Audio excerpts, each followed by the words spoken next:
Welcome to the session on making room for the philanthropic sector in China. Is this loud? Loud to me. As you know, Bernadette Barron, who is the president of Give to Asia, was meant to moderate this session, but unfortunately was unable to attend in the end.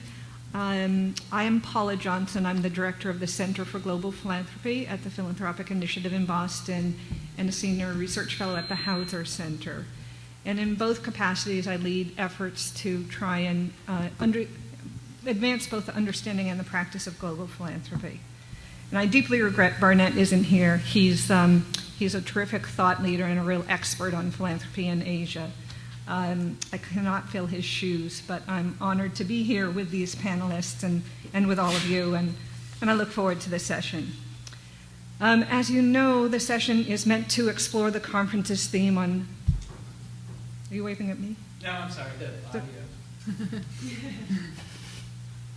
Hi. Sorry about that. We're exploring the conference's theme, the new social contract, within the context of China, and examining Philanthropic's current roles, the challenges it faces, and where it might be headed over the next 5 years.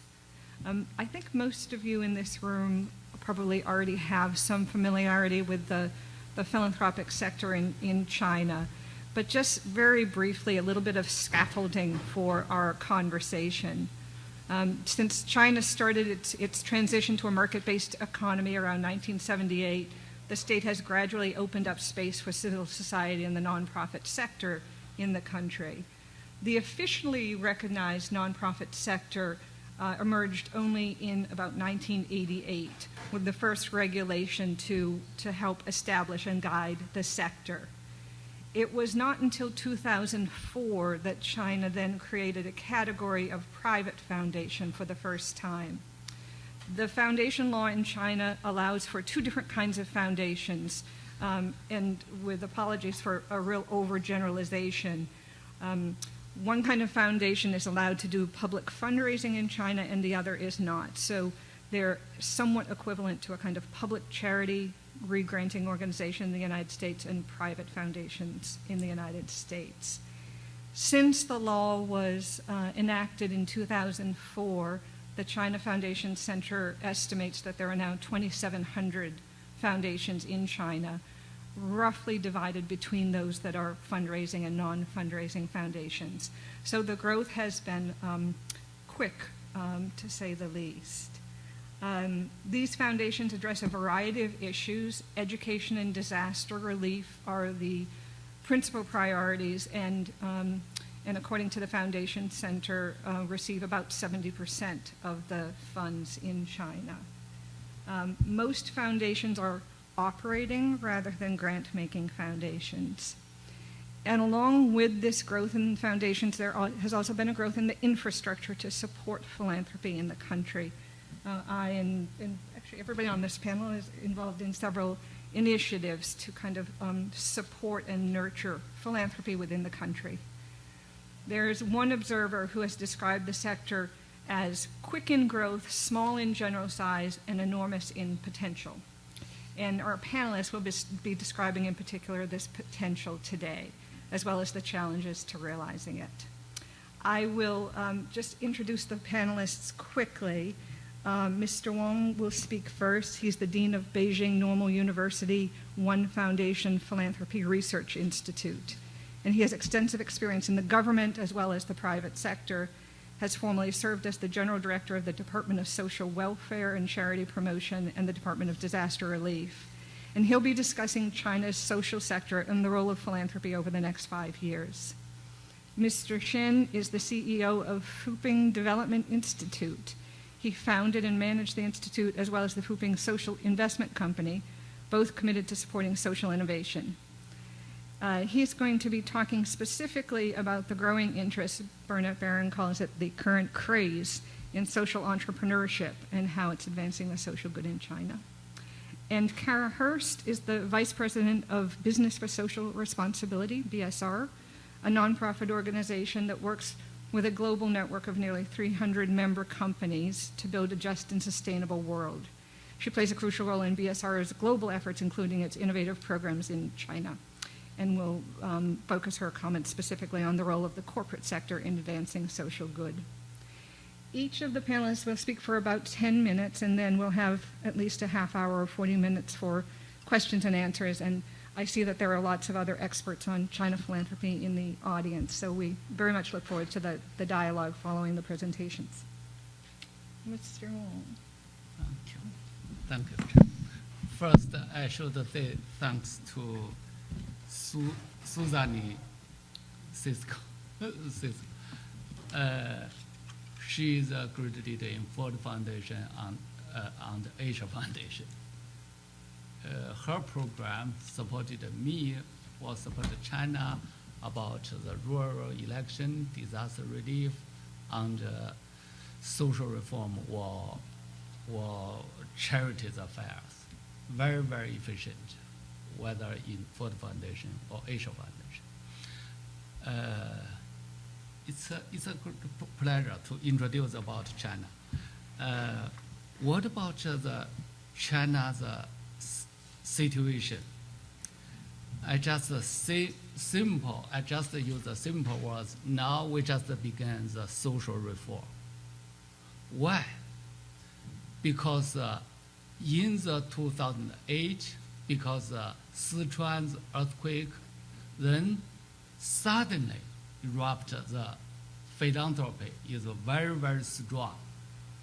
Most Chinese people involved the donation. Then very, very interesting.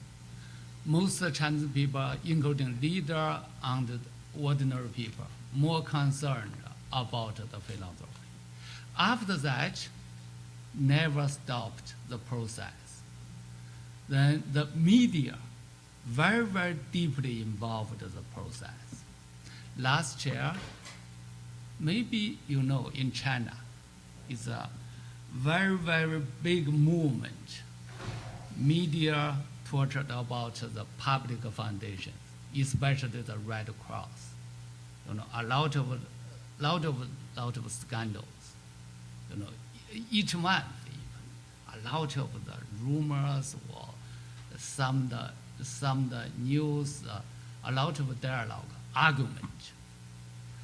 Then it's a very, very good result. Government understand it's if we just controlled the NGOs, not good things. Then the NGO more and more progress in the process. The government began the reform. The government changed the rules of at the beginning. If the foundation or NGO get registration, they need units. That means they can, if they want to get the register, very, very difficult. But last year, Beijing, Shanghai, and Guangdong, different provinces and different cities began the reform. Then you can find last year, this is the first year, the private foundation much more than public foundation. A lot of rich people established the private foundation, such as one of the richest people named the Mr. Cao Wang registered a biggest foundation. This biggest foundation, he donated the 3.6 billion yuan to the foundation. This is a new situation, but it's the big challenge is when private foundation is established, how to do a big program, how to make the program more efficient. This is a big challenge to China. Another challenge is still our policy. You know, even until now, you know, when government under the society, most Chinese people, when research the NGO, they just, recognize NGO. They believe this is use a political triangle. They just say the NGO, maybe the civil society, maybe they can make trouble or something like the, until now, a lot of people believe NGO, a little bit sensitive. This is a big challenge. That's why now a lot of argument. What about the NGO's function? My institute tried to persuade the government and the society. Our slogan is, don't make NGO more sensitive. NGO can provide the good social service to the society. Most of the NGO can resolve the social problem. We should encourage NGO more popular. The government should give the fund to NGO, and the private foundation also should give the fund to NGO. But we still have a big challenge. Why? Because we are not familiar about how to run NGO, how to run the private foundation, even the public foundation. We have a lot of the regulation rules, but just abstract rules. No concrete regulations. How to operate. This is a big challenge. Last year, Mr. Shen and me and some of the NGOs leaders, we held the meeting in Eastern Western Center. We established a U.S.-China philanthropy exchange platform. We want to encourage U.S. and China's exchange about philanthropy. Now, our institute also encourage big or wealthy people strengthen the exchange with the United States wealthy people. Even the Gates Foundation or Rockefeller Brothers Fund, we invite wealthy people to United States, to New York, to do dialogue, encourage them, try to establish the private club about the philanthropy, about the cooperation. Then we also encourage the NGOs, besides U.S. and the Chinese NGO, establish a partnership. Why? This can make Chinese NGO learn much more from the U.S. NGO. The third is about we encourage the exchange program. Exchange program means, invite U.S. NGO to China or Chinese NGO to United States, the exchange some experience. Then we also encourage the cooperation about the study. Now we translate more and more U.S. experience about NGO, about philanthropy. In general, in this stage, actually, most Chinese people are more worried about how to do the social reform. More and more people understand we have a lot of the social problems, such as aging problem, children's problem, disabled problem, and the poverty. Government cannot provide the efficient service. At the beginning, government just focused on how to reduce property, but how to do the social service. This is a very, very big challenge. That's why now more and more the social reform just began. I think it's not enough. In this chair, maybe it's a new stage. Why? Government, central government, gives a very, very clear signal about the social reform. want to change the registration rule, change the law, but I believe it's not enough. We still need a lot of outside or international experience. We ask the government to reform. We ask the NGOs get more experience learned from outside world. This is a general picture about China. I just say this is a very, very special stage. I believe in the future, if our strategy is good, maybe in the next 3 years, China will do a big reform. We call it the social reform. That is just a brief introduction. Thank you, Joe. Good afternoon, and thanks to the Global Philanthropy Forum who organize this China session and invite us here. I think I will focus on something is why China and why China now and how to work with Chinese philanthropy sector. In 10 minutes, and I still will do something advertising about my organization. Okay, let's say we have the Sweden here, and actually we understand the Ford Foundation and the big other foundations play a very important role in the China history. Around 100 years ago, I think Rockefeller Foundation played a very big role in Chinese history to help to build a new or modern or Western, medicine science in China. So they built their hospitals, they built their medical institutions in China. So totally they helped a lot.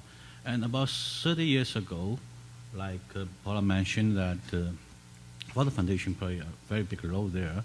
I think they give lots of scholarship and fellowship and research funds to lots of Chinese institutions and universities.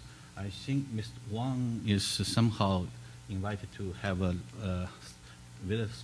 scholarship in Harvard University, and lots of Chinese senior officials, like our governor of the central bank now, like our vice prime minister, lots of policymakers now, they actually they are somehow raised or helped by some foreign foundations. So they play a quite big role there. And now, one question we always face is people ask us, "Hi, Jeff, why your Chinese guy need foreign money for your philanthropy? Foreign funding, why not they move their office to Pyongyang or maybe Cuba or somewhere else, right? So why the money still want to go to China?" I think one thing important is recent 10 years, especially recent 5 years, those, frankly speaking, those NGOs or foundations basically financed by the foreign foundations, I think they are facing a very difficult time in China. Like now the chief representative of foreign foundations, the speech at Harvard University. Basically, when the media mentions that Chinese NGOs are facing difficult times, they don't mean really Chinese NGOs. They mean the babies of foreign foundations in China are facing difficult time in China. They have less financial resources. Their behavior is difficult to measure in China. So I think maybe now we are at a stage that we are discussing a new partnership with the foreign foundations or foreign philanthropy sector outside. Like Mr. Wang said that he do a lot of exchange programs and ask the people from Gates Foundation or others to have dialogue with new Chinese literate people. But on the other hand, I think there's a lot of opportunities there in China. One thing is, like Professor Wang has mentioned, that we are reforming our legal system. That means in China, you're allowed to do many things for your own purpose. For the social good, you really think is good, not the social good determined by the others. So another thing is I believe in next 5 to 10 years, we will truly reform our tax bureau, tax system. That means lots of people, they don't need to give them money to the government. They can use that for donation. And this will be a driving force for many people to understand that the measurement is very important, and to how to let other people understand the social impact of their social investment or donation is really something they have to demonstrate. And the last thing is, I think because the Chinese people just passed a very high speed growth of their economy in the past 30 years, I think lots of people, they feel that they are quite entrepreneur alike, something like that. So they really want to see figures. What's the social impact you have? And so I think social entrepreneurship or some philanthropy work you can measure is really important for the coming stage. But I understand that when I travel in the States, people said that even in the States, so-called impact investing or impact philanthropy is still underdeveloped in the U.S. So what can we do for each other? I think one thing important is China should understand that a very single copy to China thing is this C2C is not so useful in this sector. Basically, if you in the private sector, if you say I'm a Chinese Google or Chinese Facebook, usually it's very attractive to some capital. But in social sector, because it's related to the value, related to our political legal framework, it's very difficult for you to copy Chinese fund foundation there or Chinese, let's say, social venture partners there, something like that. You need to find a new way there. So how to do that? I think maybe one thing important is, like Mr. Wang said, that exchange program is very important to make people visit each other and understand what's the context. I think people from Ford Foundation may be very familiar with our situation, but maybe Gates Foundation is still at the early stage, and lots of the others. And another thing I think should maybe we focus on people. We can do, because in China nowadays, I think for investment, social investment at hardware, it's very easy for people to get money. But for visionary, smart, patient capital, is still at the very early early stage.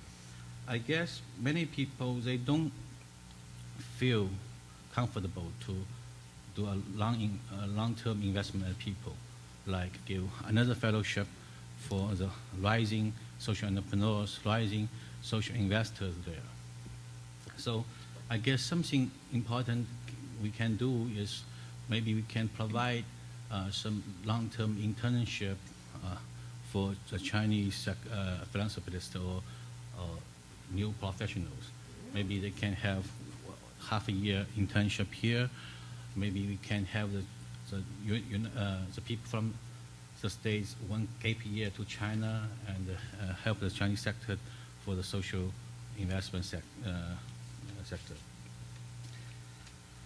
So the last word is about Fuping. Why I mentioned Fuping, my institution, is I think it's a short history about the Chinese social investment. We began about 10 years ago, started from one famous professor, economist, Professor Mao Yushi. He just gained the Milton Freedom Prize from the Cato Institution. And so that means we really believe in market economy. You see, I have my tie here, but I didn't put it here. The thing is, when we start about 10 years ago, we want to do something different. But we don't know, should I tie here or there? So I just put it in my pocket. So we want to do something different in philanthropy. So we would like it market-based. We would like it can make services for the poor to have, for them to have more opportunities. But we don't know how to do that. So the first program we do is just do a vocational training for the rural migrants, especially women. And we find that we cannot only do vocational training, we have to do job placement and right protection for them. If we cannot provide a decent job there, that means we cannot transform that industry. And first, we think we should get some grant. We went to Ford Foundation and they said, maybe you should demonstrate something for me first. And we go to World Bank and they say, this is too small. Okay, right, and I said, why not we do it by our pocket money? I just sold out my company, and so professors still have their pocket money there. So we started logistics capital at very few. It's about, at that time, it's about 50, I think it's about 60,000 US, something like that. And we lent some money to this small social enterprise. After 1 year, the Ford Foundation and the World Bank gave us grants each at 5,000 US. It's a very, very small piece for them. Why? Because they think we are successful in leveraging the government. Because the government start to buy our vocational training service. We calculated for the government, we said that if the government can provide half of the tuition fee, that is about 100 RMB, but every year the woman can get about 12,000 RMB. That means about 2,000 US here. The China, we have a very heavy tax. So basically, if they get about 2,000 US, the government will have about 20% tax. That means 400 US. So we persuaded the government to believe that they are making money through giving them money. And actually they buy it. So we go to the Ford Foundation and World Bank, and then they said that this is a good model. This is called private-public partnership. I don't know the word. Okay, this is a good word.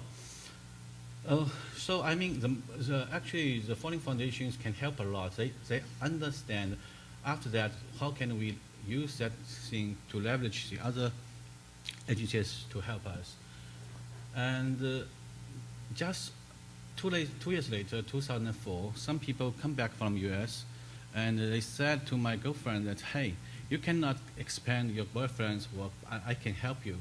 You can call his organization as a social enterprise, and you can call him as a social entrepreneur. And we think it's a good name, and so we can expand ourselves now. So that means that you really helped us a lot, right?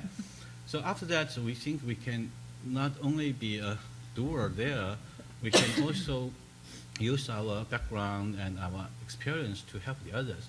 So we learn how to do microfinance, and we help to find the local social entrepreneurs in the village area. So now we have 2 MCC microfinance company in China.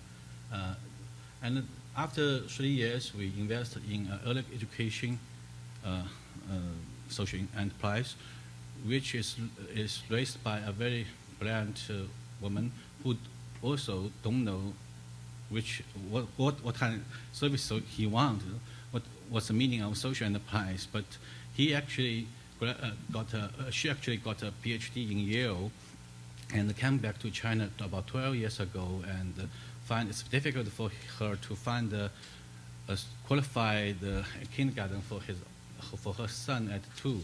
So she started to do it by herself.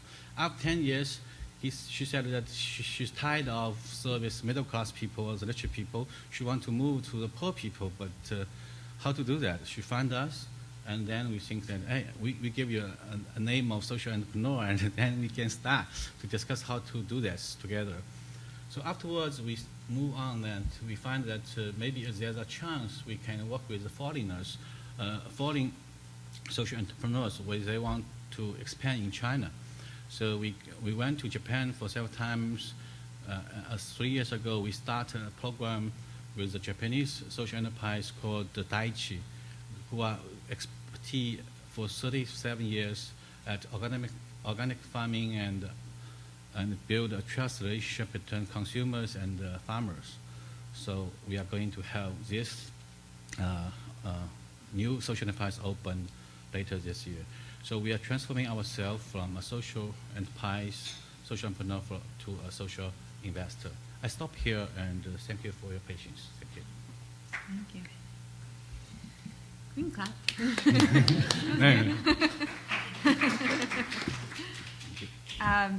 Well, thanks for having me. I'm Kara Hurst with BSR, and I'm really in awe of a lot of the work that my colleagues here are participating in. I am by no means a China expert. Only started visiting and working with China about 7 years ago. But I'm really here on behalf of the work that my colleagues and a number of our partners are doing that I'll describe in a moment. BSR, if you don't know us, we are 20 years old this year. We are an NGO, a hybrid model of a business network working with business to integrate corporate responsibility into core business strategy. So we work with about 300 or so corporations globally, and we do that in a variety of ways, covering environmental, social, and governance issues. We have about 30 people on the ground in China, so we've been there for a number of years. Started working with a lot of the multinationals that were sourcing out of the Guangdong province. I myself started visiting factories and doing that kind of work. And we have done a lot of work around supply chain, but we see a real opportunity, as mentioned here by a lot of the context already provided, to move towards, focus on corporations and the intersection of social investment, NGO community, foundation community in China. Just to add a little bit to the context that's already been provided, I think some of the statistics, just to give a little bit of a scope of some of the growth, the amazing economic growth that we've seen in China over the past 30 years. We've seen, a five-fold increase in donations just from 2005 to 2009. And as Dean Wang mentioned, that's been somewhat driven by the Sichuan earthquake. But it's also driven by transparency and IT platforms and tools which allow people to engage in different ways. I was just heard in the previous panel, new generations engaging in different ways. We've also seen, a 50-fold increase in registered nonprofits. So in the late 70s, if you take those numbers, about 6,100, and going up to 2010, 440,000. That's registered. I think there's maybe another 1 million to 1.5 million unregistered, or those that are functioning as companies. So it's an explosion of investment. It's an explosion of human capital, of people, ideas, people interested in helping to solve and tackle some of the social and environmental impacts that were in part created by this tremendous economic growth. So at this point in time, from our perspective, working with a number of corporations, we really saw an opportunity to sort of come in and work with particularly the Chinese corporations that we were working with on the social investment issue. So for CSR, corporate social responsibility, sustainability, social investment, whatever you want to call it, we've been in this for a long time. And what we've seen for many of the other companies that we've worked with, particularly in the United States and Europe, is an evolution from community investment and social investment programs to corporate responsibility. It's more integrated into business strategy. So initially, companies may have been interested in some of this work due to better brand, reputation, public relations, relationships with communities, and in part, risk mitigation. So looking at the other side of that. And it's really evolved more into a conversation around opportunity and what are the ways in which you can enter new markets, create new products and services, dialogue with customers in a different way. And we see the same evolutioning absolutely happening in China. There are companies doing tremendous things, companies like China Mobile that is now listed on the Dow Jones Sustainability Index, like Broad Air that's providing incredible technological solutions, Sing Capital that's driving a lot of investment in clean tech and using environmental, social, and governance screens in their work. So there's been a lot of tremendous work. There's also a huge opportunity, I think, as mentioned by some of the context here, to use the incredible scale in China as well as this point in time to test new things. And that doesn't mean taking the American model and importing it by any means. What it means is there's an opportunity that we saw and others to bring all the models and the best of those models from around the world, whether they're generated in India or Africa or Brazil that has an incredibly developed social sector, or the United States or Canada or wherever, and bring some of those models into dialogue with these types of partners in China, and be advised by our Chinese advisory board and by our international advisory board to bring solutions together about, with this moment in time, with some regulatory flexibility, with an interest from corporations, with a burgeoning social and civil society sector, what would it mean to create new models? So we have a partnership with the U.S. State Department. It's a 3-year grant, multi-million-dollar grant. We're in the middle of it, so about a year and a half in, called Siwan, which is Chinese Philanthropy Incubator. Am I saying? I always say it. Siwan. Siwan. So it's a really incredible project, which has had, we benefit from the investment of many of our partners. And we are looking at basically 3 main initiatives. One is to build NGO capacity. The other is to build NGO transparency. And the third is to build foundation initiatives. And we do those in a variety of ways, but all of those between partnership with governments, civil society actors, and the private sector. I think the other thing I want to highlight here is that we see sort of 4 enabling trends right now that are promoting the ability for the social investment sector to grow. One of those is transparency. Some of the recent work that I think is a great organization, CCDIC, has done, they published, China Charity Donation Information Center published a report 2011 on transparency in the charity sector in China, and found that only 35% disclosed information relevant to their finances. These, again, are registered organizations. And only 10% of the public surveyed was comfortable with the level of disclosure. So there's an issue not only, as we talk about corporates and the push for transparency and disclosure of information around corporate performance and environmental and social impacts. There's the same conversation going on in the civil society realm. Information about how these organizations are operating. Are they truly organizations? Many of them only have 1 or 2 staff members. What is happening with the money, and how are the finances being managed, and how is the capacity being built for those institutions which may be excellent at delivering social services to also build up management capabilities, management systems, financial systems, and disclosure to increase some of the trust there. There's not only a lack of transparency, but sometimes a lack of a vehicle for transparency. So, less than a third have a website in a country that has about 460 million people on the internet. So the idea that also how these organizations scale and grow and how information gets out is something that that CCDIC and others and we are looking at. And I do want to note the excellent work of the China Foundation Center that has been established to work on some of this. In the regulatory environment, we've talked a little bit about this, the difficulty of raising funds if you aren't a registered charitable organization, and the legal rights around raising money.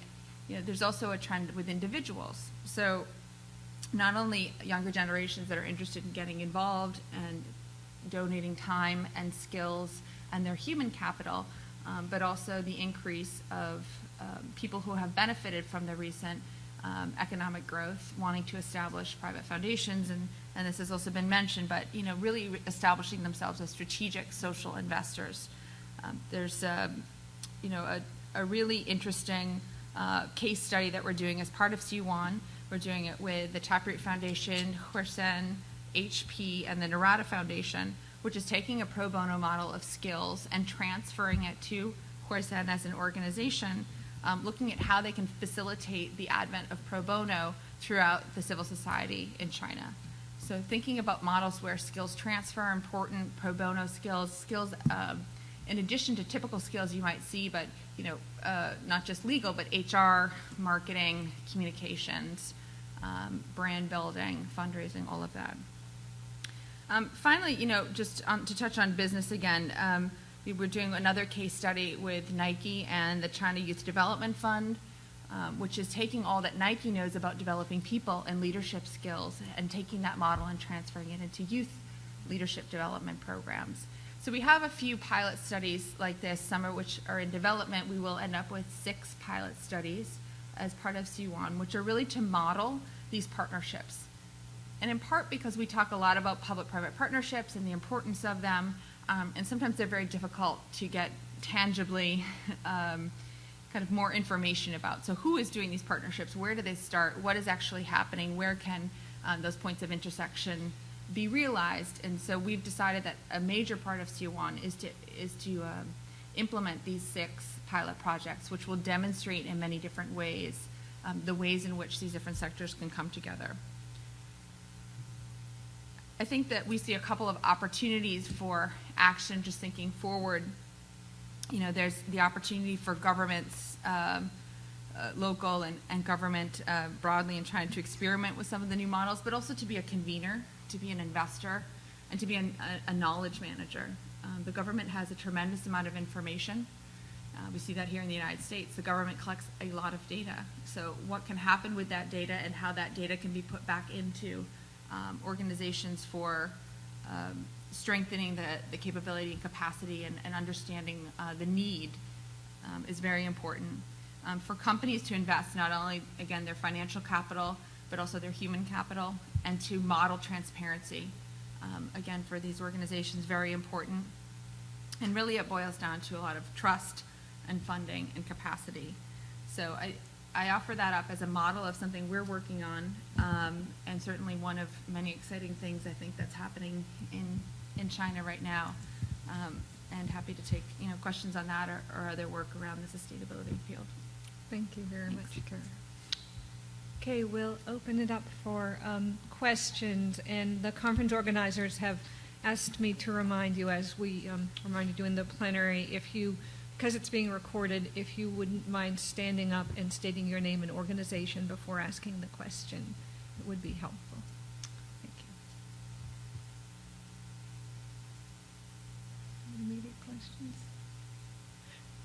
I'd like to start with one, and it's thinking about the conference theme of social contracts between government and the private sector, and the relationship in China between the government's development goals and philanthropic goals. And this is a perennial question, I think, in all countries, but the extent to which philanthropy should align with government goals, or the extent to which philanthropy has unique roles to play. And I wonder if you could comment in China.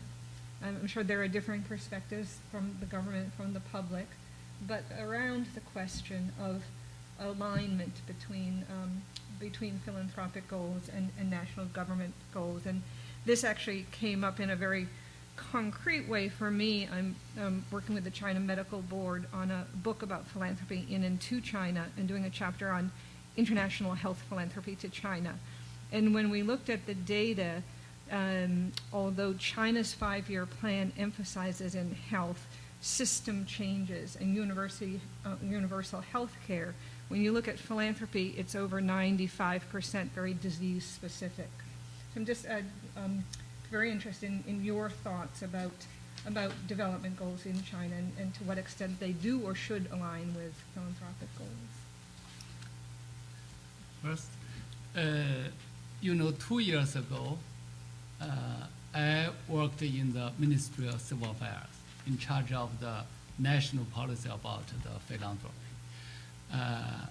That time, I used about 10 years, changed a lot of national policy, established in the central government, we call the Zhongnanhai, like White House. In Zhongnanhai, established a donation station. Then the central government, the central leaders, involved the direct donation, to 3 years.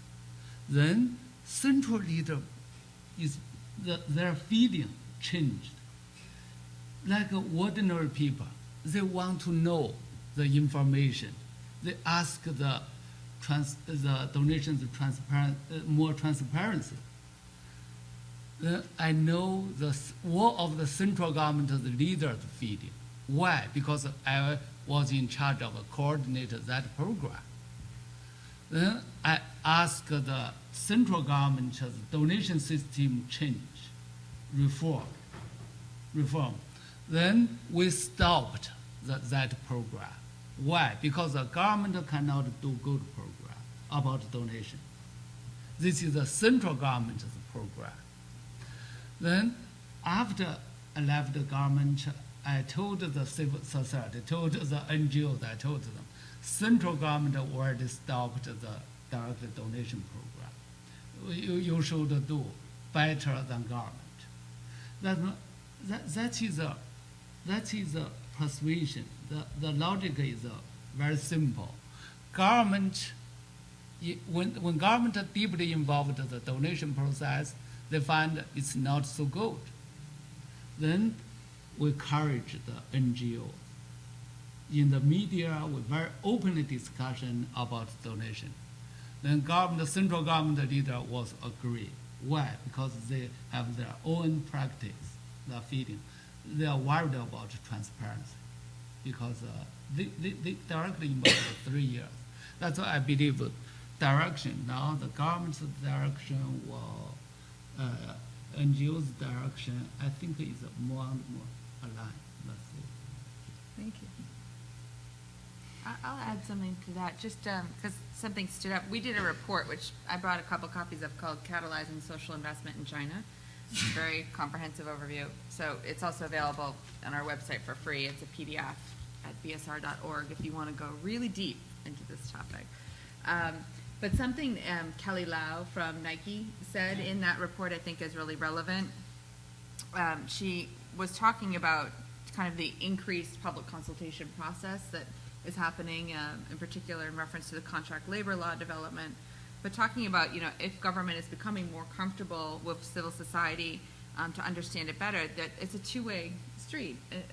What you're referencing, that civil society can provide valuable support to advance government's agenda, because nobody can do what government can do in China. So everybody wants to work with government to help to advance, given the scale of the challenges. Which I think is an interesting point, that there is a lot government can learn from what civil society organizations are seeing, and vice versa.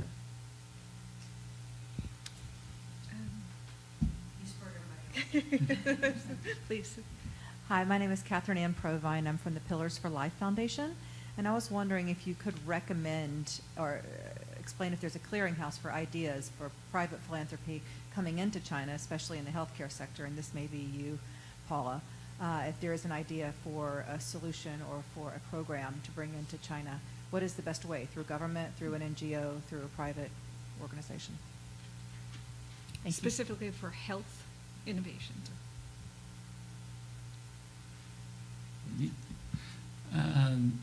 You can find last year, actually end of the last year, the big change of the policy. The Ministry of Foreign Affairs held the meeting. This meeting is very special. The first session is the Vice Minister speaking. This invited the foreign NGO. The next session is just foreign NGO. The first speaking is Save the Children. Then is a step by step.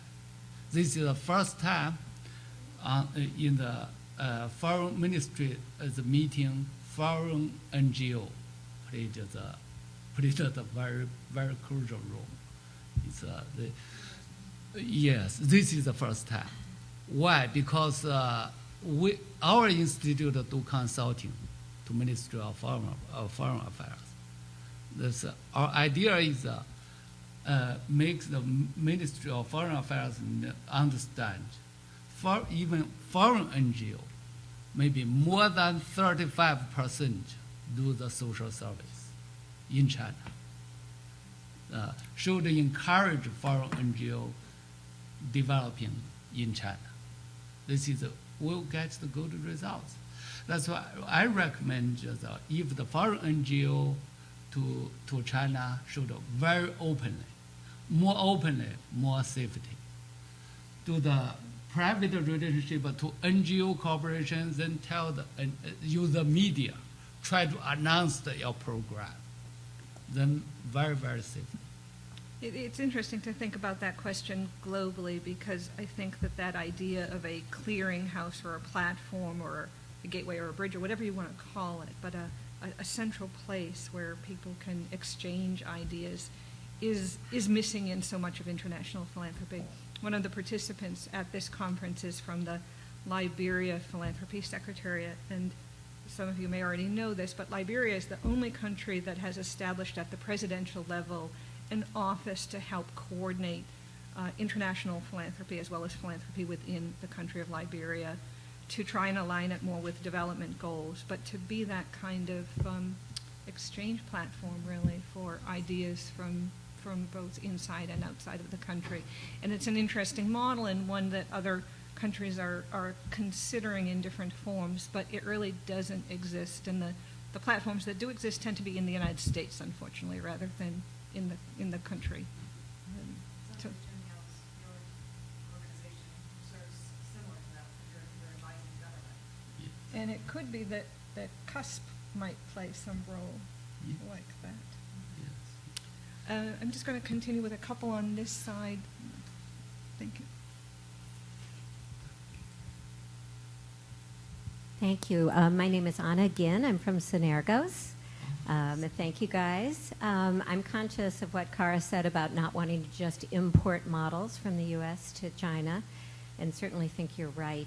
But I wanted to ask about the community foundation movement and model, which has just over the last 100 years been so important in the United States, and to ask whether you see opportunities.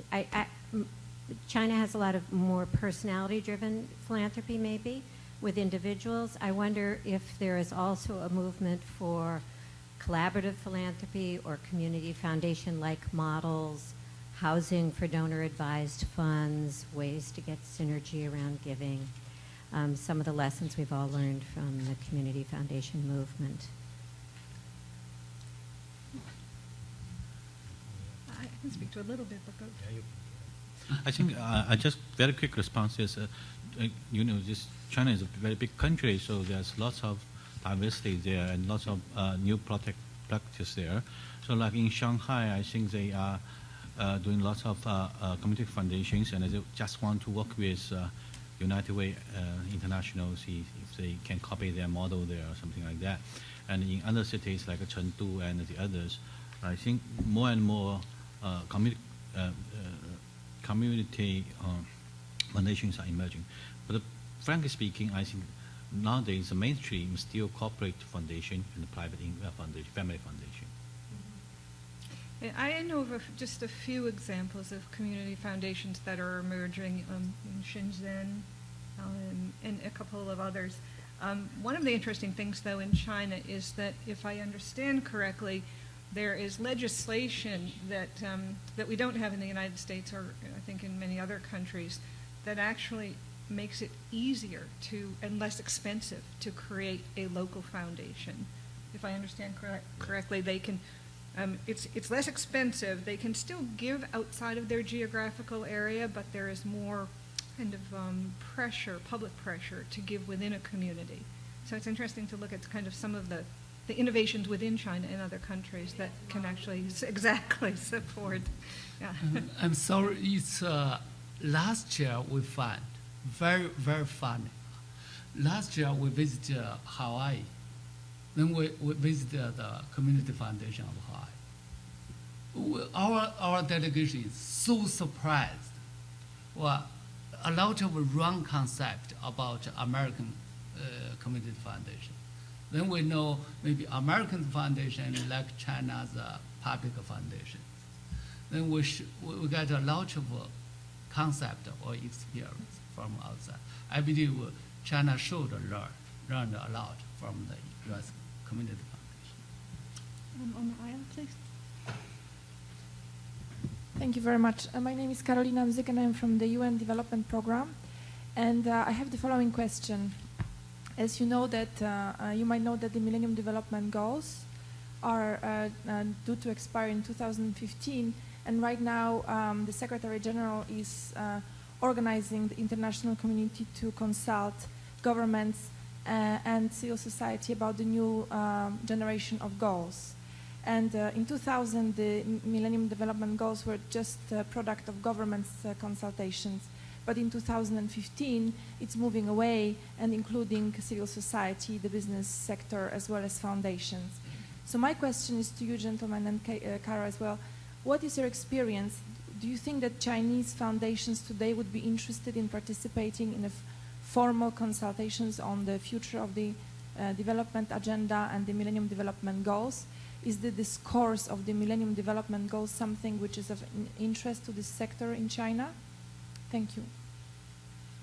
I should say sure. Why?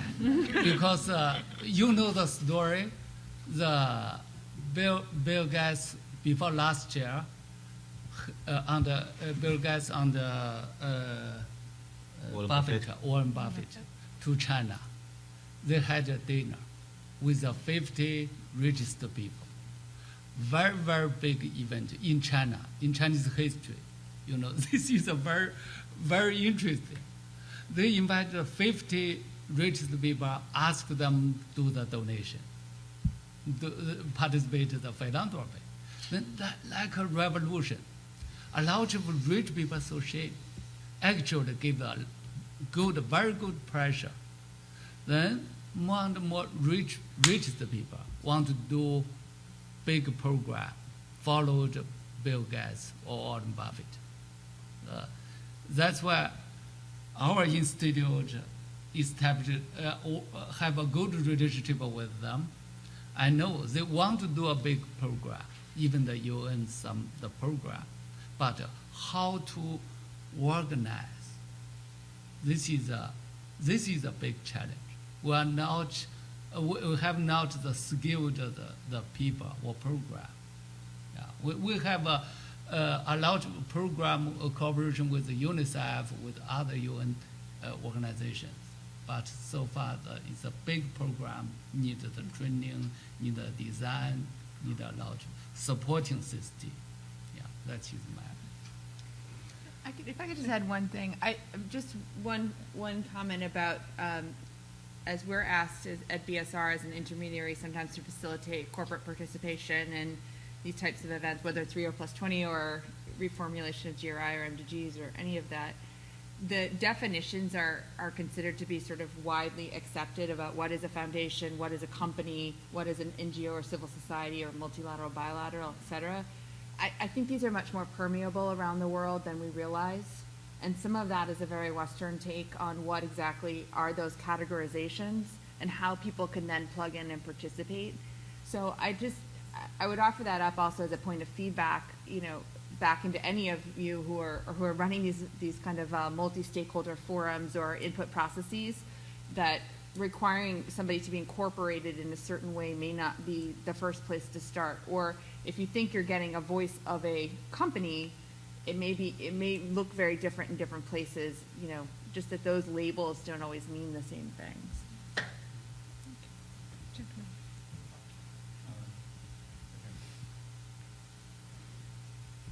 I'm John Saul with Saul Family Foundation. My comments about registration of NGOs, I was associated with an NGO that has more than 15-year history of registration issues in China. We started out as a representative office of a nonprofit, and we were highly restricted, and obviously we couldn't fundraise and do anything like that, and we could only have an advisory role. And then we set up a representative office for a for-profit subsidiary of a nonprofit. And I think it gave us a little bit more flexibility, but you still couldn't fundraise and was quite restrictive in what we did. So the last iteration, which started about a little over a year ago, was that we set up a WOFI, a wholly owned foreign enterprise, which was a kind of a for-profit entity owned by a nonprofit entity, but organized not as a representative, but a WOFI. And finally, it looked like we could actually do a few transactions. Now, we couldn't do fundraising in the regular sense, but at least we could charge for goods and services. So as long as we identified work to do and identified the good and service and documented it properly, we could then collect money from, in effect, generous donors in China, and we got like 8 billionaires on our board. And we could actually do a few things. But if we ever tried to collect unrestricted grants or anything like that, then we would run afoul of regulations, and we'd be guilty of selling tax receipts. So it's still not a good environment for NGOs to do good work in China. And it's been a 15-year struggle for us to just find the registration rules to act as an NGO in China and do good things. Why you need to do fundraising in China? Why do you need to do fundraising in China? I mean, what's your objective there? Well, it's a charitable objective to. You speak in the microphone. We try to raise funds in the territories that we do work in. And Why you need to go to China? What? Why do you need to go to China and you raise money there? Well, that's where much of the natural resource conservation opportunities are, and we, collaborate closely with State Forestry Agency and the environment, SEPA, and so on, and we advise them on national parks and everything. But there's a lot of works to do in China, and China's become very generous, has a lot of private generous donors, but the mechanism for doing that good work is just not there. It's just hard to do anything. It's I can tell the story. You know the Hurst guy? The Hurst guy in the United States may be the very, very small foundation. Of course, it's established by American people, American citizens, the American citizen. It's a very small foundation in America. But in China, now, including Chinese NGO, this is the biggest foundation in China now. You cannot imagine the Hurst guy Foundation. Nicholas Kristoff's organization. They have a staff more than 1,000, maybe 600 staff. Yeah. The very interesting, very interesting story. Just a couple of Hollywood. Zhenyao is in Hollywood. She worked in Hollywood. Very, very interesting. Then it's they try to persuade the Ministry of Civil Affairs to a cooperation with this organization. Now they do a big training program. I must have told you, they find the Chinese law, they find the very good program. They establish, now they already get the registration from the Beijing. They get another registration. Why? They want to do the donation. The fundraising. Fundraising. Yeah. They want to do the fundraising. They use another organization. Very, very, very interesting process. You can learn from half the sky. Very good. We have one of those too. It's an unrelated organization that you're related to. Yeah. So you solve the problem. Money between the two organizations has to flow along very specific lines. So. Yeah, for Chinese people, they do. For me, I know you do in the China, do program in China. Why should you fundraising in China? Do good thing in China. Why should fundraising in China? You can. Suzanne, you had a question.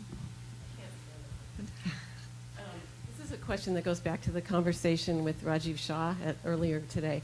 And I'm just wondering, as this is kind of a question that leapfrogged China into, I think, its role well into the century, which is as China becomes a donor and increasingly a donor country, is there already, or do you see scope for the nonprofit sector and the philanthropic sector to partner with the Chinese aid program. And is this happening, or are you sort of laying the groundwork for that to happen?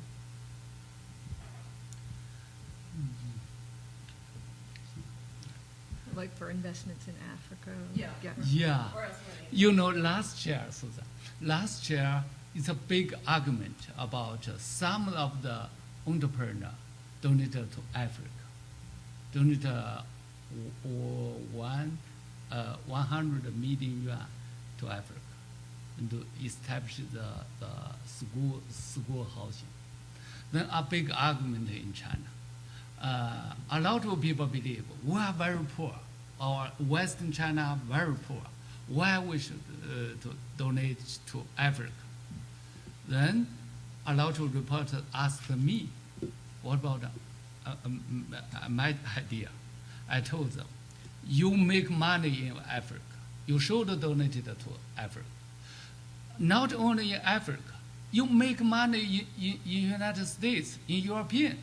You should prepare to donate it to US, to European. You must prepare. Chinese society should prepare. That's why I encourage the Chinese the private foundation should establish partnership with the US, with the European. You know, they should. Why? I believe we should learn from the American companies or Europeans or companies should learn the BSR. Then they should do the donation. Make money in outside, in abroad. Should do donation. This should strengthen this concept. Educate the Chinese company, the Chinese wealthy people. I believe in the future should try to encourage. But they no idea, no experience. In Africa, to establish the housing, school housing, a lot of difficulty, a lot of challenge. They don't know how to negotiate. I encourage them should learn from Clinton Foundation or other foundation. This is the process. Yeah, I think lots of people, they actually learn from the foreign companies. That's something we can work with the foreign foundations and the foreign companies. Like Chinese, we have 3 big oil companies. They have big business in Africa and others. And they learn a lot from the terrible experience about Shell in Nigeria. they invest more and they get worse name sometimes. Yeah. So I think some people like CFP, China Foundation for Poverty Alleviation, when they now began their project in Sudan, they also ask some consulting service for their projects. Just a note on that. I mean, I think as we see Chinese corporations act as global or multinational corporations, particularly in natural resource and extractive industries, so whether it's China, Africa, or China, Brazil, one of the things we've seen is not only an increased expectation that they'll play like a global corporation, which philanthropy is now an expected part of that, but there are other pieces of that transparency puzzle around local economic development and, you know, maybe not exporting Chinese workers to Africa, but hiring locals and investing in economic development in different ways. So I think that conversation is only just starting, and it's not just about philanthropy. I've been asked to end on time, particularly because of the next session with Prime Minister Blair. So if we could just take one more question from the front, or 2 quick ones. I'll try and be quick. Okay. John Aliff from 1 to 4 in Switzerland. We provide working capital loans, for example, to MFIs, and we also make direct investments. What are the restrictions today in China for foreign debt and getting your money back out, or foreign investment? If you want to set up a very independent entity there with a general partnership, it's very difficult because our general partnership for private sector is still not so clear. But if you want to do that in China through a legal way, it's possible because you can set up an investment company there with a local partner, or you can just do as a offshore funds. Is okay, I think, especially for microfinance or financial related. I mean, if you now want to invest in the rural area, actually the door is open. But for in business in the cities, there are still some restrictions. yeah, I think there's a very big opportunity there.